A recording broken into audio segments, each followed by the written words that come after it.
इधर लश्कर रवानगी के लिए तैयार था, लिहाजा सारबानों ने मुहमिल उठाकर ऊंट पर रख दिया।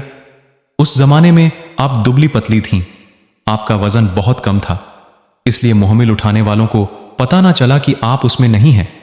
उनका ख्याल यही था कि आप मुहमिल में हैं।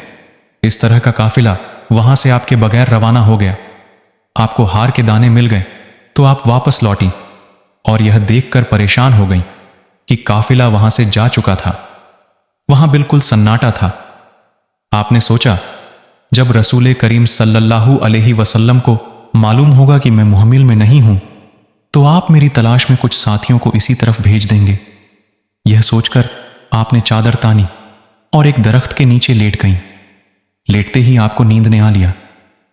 हजरत सफवान बिन मुअत्तल सुलमी रज़ियल्लाहु अन्हु एक सहाबी थे। उनकी जिम्मेदारी यह थी कि वह लश्कर के पीछे रहा करते थे, ताकि किसी का कोई सामान रह जाए या गिर जाए तो उठा लिया करें। उस रोज भी लश्कर से पीछे थे। चुनांचे जब यह उस जगह पहुंचे जहां काफिला था, तो उन्होंने हजरत आयशा सिद्दीका रज़ियल्लाहु अन्हा को दूर से देखा और ख्याल किया कि कोई आदमी सोया हुआ है। नजदीक आए तो उन्होंने आपको पहचान लिया। उन्होंने नजर पड़ते ही इन्ना लिल्लाहि व इन्ना इलैहि राजिऊन पढ़ा। उनकी आवाज सुनकर सैयदा आयशा सिद्दीका रज़ियल्लाहु अन्हा जाग गईं। उन्हें देखते ही आपने अपनी चादर अपने चेहरे पर डाल ली। हजरत आयशा सिद्दीका रज़ियल्लाहु अन्हा फरमाती हैं, सफवान सुलमी रज़ियल्लाहु अन्हु हैरतजदा थे कि यह क्या हुआ, लेकिन मुंह से उन्होंने एक लफ्ज ना कहा, ना मैंने उनसे कोई बात की। उन्होंने अपने ऊंट को मेरे करीब बिठा दिया और सिर्फ इतना कहा, मां सवार हो जाएं। मैंने ऊंट पर सवार होते वक्त कहा, हस्बी अल्लाहु व नियामल वकील, अल्लाह ताला की जात ही मुझे काफी है और वही मेरा बेहतरीन सहारा है। फिर मेरे सवार होने के बाद उन्होंने ऊंट को उठाया, उसकी मुहार पकड़कर आगे रवाना हो गए, यहां तक कि लश्कर में पहुंच गए। लश्कर उस वक्त नखले जहीरा के मुकाम पर पड़ाव डाले हुए था और वह दोपहर का वक्त था। इस अहम तरीन वाक़ये में और भी बहुत सी हिकमतें मौजूद हैं। उनमें से एक ये है कि कुरान करीम आन हजरत सल्लल्लाहु अलैहि वसल्लम की बनाई हुई किताब नहीं है, वरना एक माह तक अपनी जौजा मोहतरमा को और उनके मां बाप को रुलाने की क्या जरूरत थी। आप फौरन ही फरमा देते कि यह बहुत बड़ा बुहतान है, बल्कि यह ऐलान अल्लाह ताला की तरफ से तकरीबन एक माह बाद हुआ। और यह भी मालूम है कि अल्लाह ताला की तरफ से जो वही नाजिल होती थी, उसे छुपाने का अख्तियार आन हजरत सल्लल्लाहु अलैहि वसल्लम को नहीं था। जो कुछ नाजिल होता था वह आप दूसरों को सुनाते थे, लिहाजा यह पूरा वाकया मुसलमानों के लिए खैर ही खैर है। यह भी साबित हुआ कि हुजूर नबी अकरम सल्लल्लाहु अलैहि वसल्लम को तमाम छुपी और गायब बातों का हर चीज का इल्म नहीं था। यह जाहिलों का अकीदा है कि पैगंबर और वली सब कुछ जानते हैं। सही अकीदा जो कुरान व सुन्नत से साबित है यह है कि आलिमुल गैब हर शय का इल्म रखने वाला सिर्फ अल्लाह ताला है। हुजूर नबी अकरम सल्लल्लाहु अलैहि वसल्लम को अल्लाह ताला ने सारी मखलूक से ज्यादा इल्म अता किया था, मगर आलिमुल गैब नहीं बनाया था।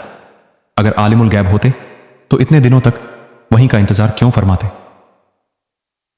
आन हजरत सल्लल्लाहु अलैहि वसल्लम का मामूल था कि असर की नमाज के बाद थोड़ी थोड़ी देर के लिए तमाम अजवाज मुताहरात के पास बैठते थे।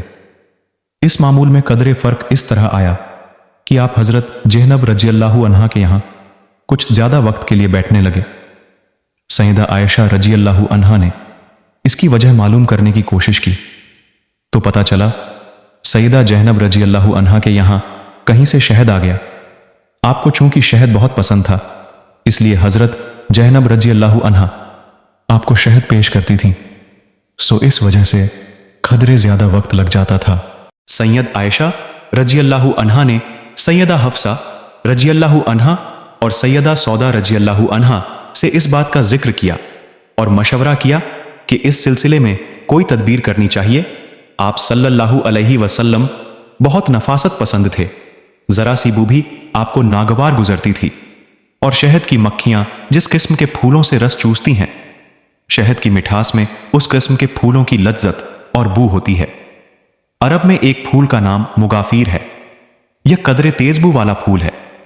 شہد کی مکھیاں عام طور پر وہاں اس پھول پر بیٹھتی ہیں۔ سیدہ عائشہ صدیقہ رضی اللہ عنہا نے دونوں کو سمجھا دیا کہ جب آپ صلی اللہ علیہ وسلم تشریف لائیں تو پوچھنا چاہیے کہ آپ کے منہ سے یہ بو کیسی آ رہی ہے۔ جب آپ کو بتائیں کہ شہد کھایا ہے تو کہنا چاہیے کہ اس میں مغافیر کی بو ہے۔ ایسا ہی کیا گیا۔ جب آپ کو معلوم ہوا کہ منہ سے مغافیر کی بو آتی ہے تو آپ نے ارشاد فرمایا، ٹھیک ہے، اب میں شہد نہیں کھاؤں گا۔ اس پر اللہ تعالیٰ نے فوراً یہ آیت نازل فرمائی، اے پیغمبر، اللہ نے آپ کے لیے جو حلال کیا ہے اسے اپنی بیویوں کی خوشی کے لیے اپنے اوپر کیوں حرام کرتے ہو؟